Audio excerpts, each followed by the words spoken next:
बाबा धवलेश्वर बालालिंग महाप्रभु दीपं ज्योति परम ब्रह्म दीपं ज्योति जनार्दनः दीपहरतु मे पापो पूजा दीप नमस्तुते।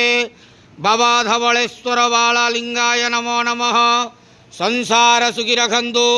आज आषाढ़ मासर द्वितीय तिथि शुभ शुक्रवार रे समस्त श्रद्धालु भक्त मान को आशीर्वाद करंतु, मनस्कामना पूर्ण करंतु, कर्म क्षेत्र नदी करंतु, ग्रहरिष्ट खंडन करंतु, जगतर मंगल करंतु, विश्वर कल्याण करंतु, आपणकर नाम प्रकाश करंतु, सेवकर डाक श्रवण करंतु, समस्त गुआवसा भक्त मानकर मनस्कामना पूर्ण करंतु। महाप्रभु धवलेश्वराय बालालिंगाय नमो नमः।